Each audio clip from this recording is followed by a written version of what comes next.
तो हाँ जी, तो स्टूडेंट्स ज़रा गौर कीजिएगा, ये रही हमारी प्रॉब्लम नंबर 4.2 जिसमें हम यहाँ पे क्या कैलकुलेट करेंगे, डिफरेंट थिंग्स जो कि हमारे क्या लें कि unidirectional control phase control के ऊपर डिपेंड करती हैं।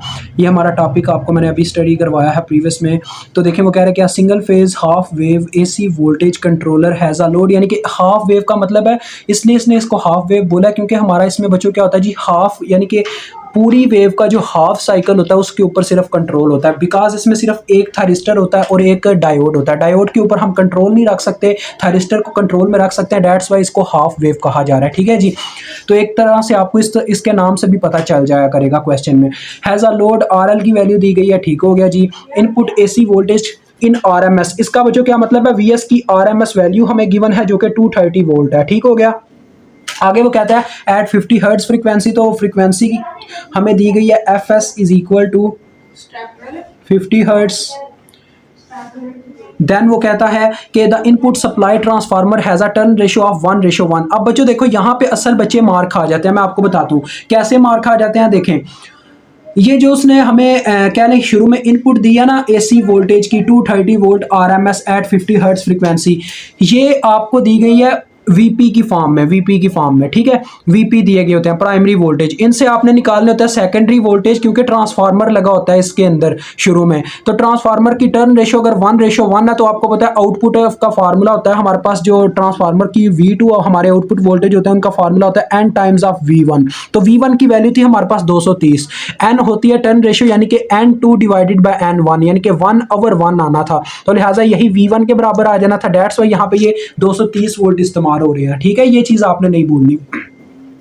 आगे वो कह रहा है कि जो थायरिस्टर T1 इसमें इस्तेमाल हुआ है उसका आप वो यहाँ पे देख लें कि वो उसका कंट्रोल कहाँ से दे रहे हैं, कि उसको ट्रिगर किया जा रहा है 60 डिग्री के एंगल पे जाके। अल्फा यहाँ पे 60 डिग्री है, 60 डिग्री को बच्चों आप कर लीजिएगा रेडियन में। 60 डिग्री को रेडियन में करने के लिए आपने इस वैल्यू को π/180 से ज़रब देनी है, तो ये आ जाएगा π/3, क्योंकि 60 3 बार 180 डिग्री होता है, तो ये π/3 आ जाएगा। अब ये रेडियन में चला गया। कैलकुलेट करें आरएमएस आउटपुट वोल्टेज, हमने आउटपुट वोल्टेज ए जो सॉल्व करने लगा मैं आपके सामने, हमने आरएमएस वैल्यू निकालनी है आउटपुट वोल्टेज की। तो आपको याद होगा वी नॉट आरएमएस का मैंने आपको फार्मूला पढ़ाया था, V naught RMS is equal to, हमारे पास इसका फार्मूला था बच्चों V S under root of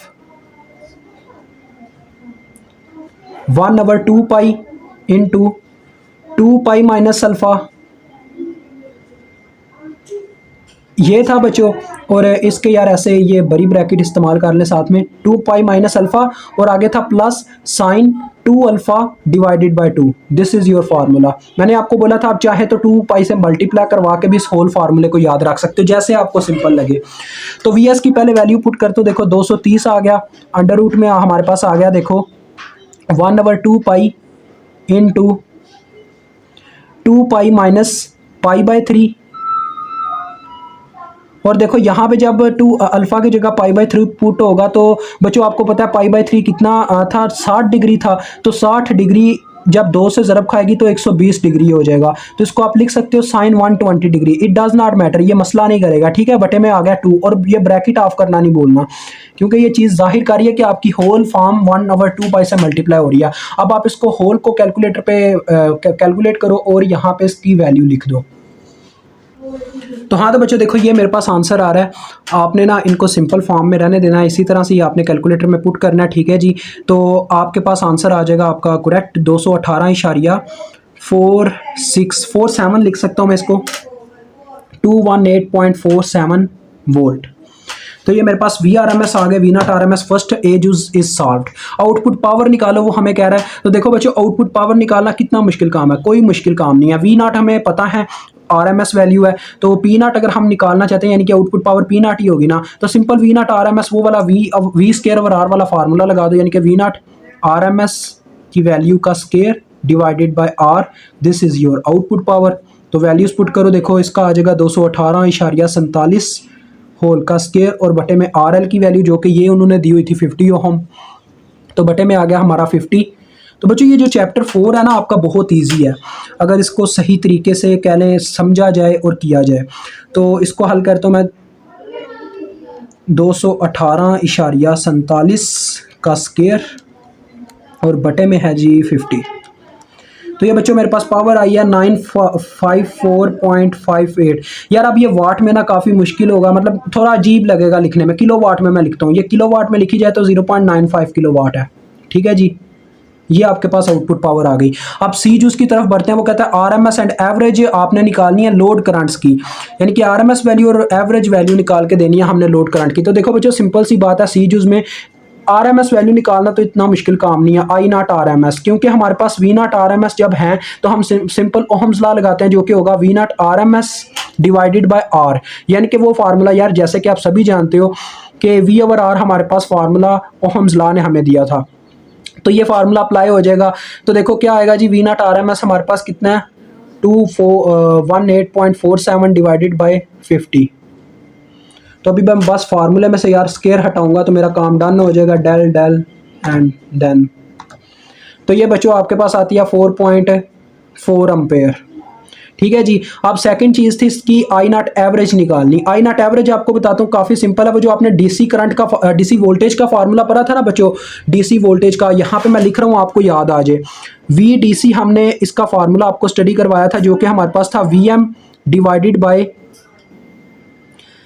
divided by यार वो क्या था अपने पास, V M divided by 2 pi. हाँ, V M divided by 2 pi into cos alpha minus 1, ये वो फार्मूला था। तो इसमें बस आपके पास क्या है जी, ये आपके पास वोल्टेज का फार्मूला। अगर आप इसको आई नॉट एवरेज यानी कि करंट का फार्मूला बनाना चाहते हो तो bus voltage divided by resistance करो तो आपके पास आ जाएगा, यानी कि V M divided by 2 pi R L आ जाएगा इंटू काज अल्फा माइनस 1। तो इसमें वैल्यूज पुट करो, इसको सॉल्व कर दो यार। वी एम आपने निकाल लेनी है यार पहले ही, अगर आप कोशिश करो तो बेटर है, क्योंकि वी एम हमने कई जगहों पे आगे इस्तेमाल करना है वी एम को। तो मैं यहाँ पे वी एम को कैलकुलेट करने लगा। वी एम हमारे पास आपको पता है क्या फार्मूला होता है, √2 times of V S value. तो वी एस की वैल्यू आपके सामने 230 है, 230 को √2 से ज़रब दो, √2 तो ये आती है बच्चों 325.3 वोल्ट। ठीक है जी। तो अब मैं यहाँ पे आई नॉट एवरेज बच्चों लिखने लगा हूँ। I not average is equal to V M की वैल्यू जो कि है 325.3 इंटू काज अल्फ़ा, अल्फ़ा मतलब के pi by 3 minus 1 divided by 2 pi into are L की वैल्यू जो कि हमारे पास कितनी है, आर एल हमारे पास था 50 ओहम। तो अब इसको कैलकुलेट कर लेते हैं। तो जी क्या आता है जी 325.3 इंटू काज अल्फ़ा, यानी कि काज 60 डिग्री कह सकते हैं यार, इसको कोई मसला नहीं है, -1। और इसको डिवाइड करेंगे फिर हम 50 से जब 2 से ज़रब खाएगा 100 हो जाएगा, तो 100 पाई इसको लिख सकते हैं हम। तो बच्चों यहाँ पे मेरे पास आंसर आ रहा है -0.52। ठीक है जी। अब मैं आपको एक चीज़ क्लियर करना चाहूँगा यहाँ पे, क्योंकि मुझे ये बार बार प्रॉब्लम यहाँ पे जाहिर हुआ है, तो मैं आपकी कह लें कि वो प्रॉब्लम सॉल्व करना चाहता हूँ। आप पेपर में ऐसी कोई गलती ना कीजिएगा जो मैं यहाँ पे बार बार कर रहा था। वो ये है कि यार ये जो cos π/3 या साइन के कोई एंगल वगैरह की वैल्यू जब आप कैलकुलेटर में डायरेक्ट ऐसे पूरा फार्मूला लिखोगे ना तो वो इशू करेगा, वो आपको वैल्यू नहीं सही देगा। आपने क्या करना है, जहाँ पर भी फंक्शन के साथ कोई एंगल है पहले उसकी वैल्यू निकाल के रख लो। cos, ये देखो cos 60 डिग्री मैंने निकाल के रख लिया क्योंकि ये 60 डिग्री है। अब ये मुझे गलत आंसर दे रहा है क्योंकि मेरा कैलकुलेटर रेडियन मोड में पड़ा हुआ है। अब मुझे यहाँ पे इसको पहले क्लियर ऑल करके साफ कर लेना, सेट कर लेना। ठीक है। अब मैं जब इसकी वैल्यू निकालूंगा मुझे सही वैल्यू मिलेगी। देखें मैं निकालता हूँ cos 60 डिग्री, तो ये देखो बिल्कुल एग्जैक्ट सही वैल्यू आया।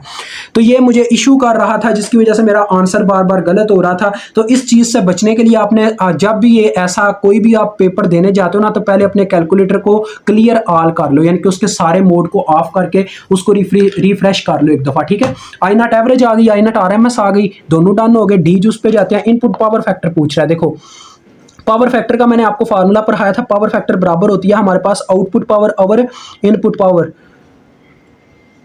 इनपुट पावर बच्चों, इनपुट पावर अगर मैं इनपुट पावर का फार्मूला लगाना चाहूँ तो क्या होगा, यानी कि input voltage multiply by input current VSIS, यही होगा ना। तो बस सिंपल सी बात है, आपके पास दोनों चीज़ें हैं। P0 हमारे पास कितनी है जी, P0 हमने निकाली थी यहाँ पे 0.95, यानी कि इसको मैं 0.95 किलो ही रहने देता हूँ। किलो को यार 10⁻³ लिख देता हूँ। ठीक है। और बटे में मेरे पास VS कितने हैं बच्चों, VS हमें दिए गए हैं 230। और IS की जहाँ तक बात है, तो बच्चों मुझे IS की वैल्यू कहाँ से मिलेगी आपको ये चीज़ बताता हूँ। IS और बच्चों आपकी I0 RMS ये दोनों एक ही चीज़ हैं, ठीक है जी, there is no difference between them.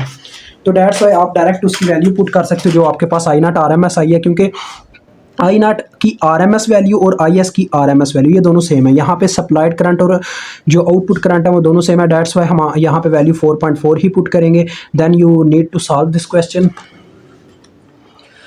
अगर आप अपने सॉल्वर यानी कि जो आपके पास सोल्यूशन मौजूद है उसको देखेंगे तो उसने क्या किया हुआ है, उसने आपको मैनिपुलेट किया हुआ है, यानी कि उसने वहाँ पे लगाया ओहम्स लॉ है तो बता भी नहीं रहा।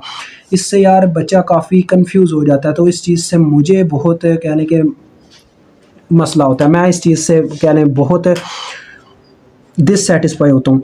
तो मेरे पास बच्चों आ रहा है यहाँ पे 0.94, ये आपका पावर फैक्टर है। अब हम इसका यूज़ करेंगे फाइनल पार्ट।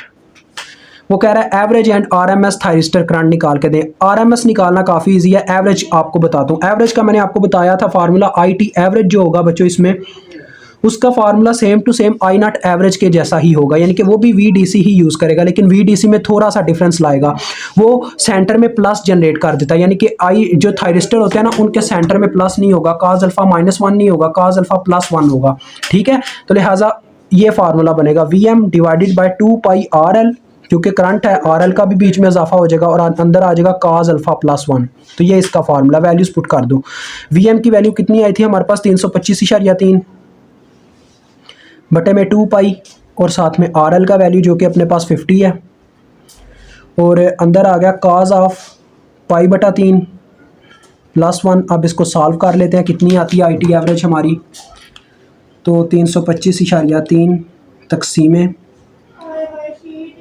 2 मल्टीप्लाई बाय 50, और देन इस वैल्यू को हमने मल्टीप्लाई करवाना है जी किसके साथ, ये कितना बन जाएगा 1.05 आ जाएगा, 1.5 आ जाएगा। हाँ जी, तो बच्चों ये आपके पास करंट आती है 1.55 एम्पेयर, ठीक है जी, डन हो गया IT एवरेज। अब आपने सॉरी ये आपको नज़र आ रहा है ना, अब आ रहा है नज़र, ये हमने आपके सामने सॉल्व किया।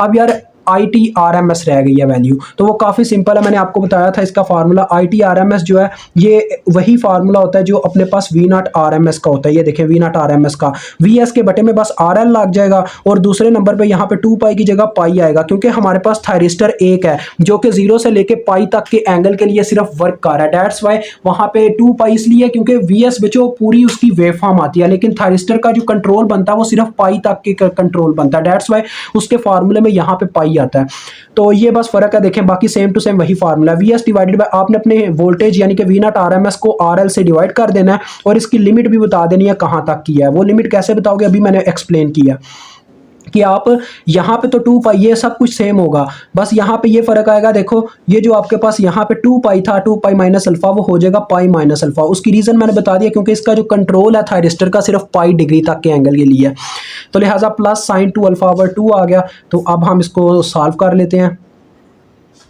वैल्यूज़ यार आप पुट कर लीजिएगा, इतना मुश्किल नहीं है आपके लिए, वैल्यूज़ पुट करके देख लीजिएगा। मैं डायरेक्ट आपको आंसर यहाँ पे निकाल के बताता हूँ कितना आता है। VS की वैल्यू अपने पास है 230, ठीक है, 230 तकसीमे RL का वैल्यू 50, और फिर मैं आगे अंडर रूट का इस्तेमाल करूँगा। ये चलें आपके सामने पुट कर रहा हूँ, देखें सारा डाटा।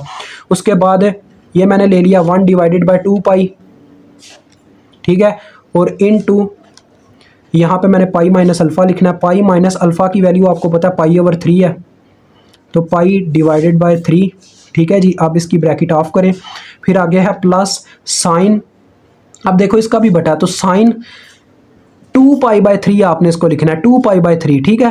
तो 2π/3 मतलब किस तरह से लिखोगे, 2 और बटे में ऐसे लिख के 3 लिख दोगे, और ये ब्रैकेट ऑफ करोगे और बटे में लिखोगे इसके 2 जो है यहाँ पे फार्मूले में, ठीक हो गया। और होल का जब आप ब्रैकेट ऑफ करोगे आपका काम डन है, इज इक्वल टू करो, आपको आंसर मिल जाएगा जो कि देखें आपके सामने है 2.67 एम्पेयर इज़ योर आंसर। मुझे उम्मीद है आपको इस क्वेश्चन की समझ आ गई होगी। अगर कोई इशू हो तो मुझसे रब्ता कर लीजिएगा। अभी तक के लिए इतना ही, खुदा हाफिज़।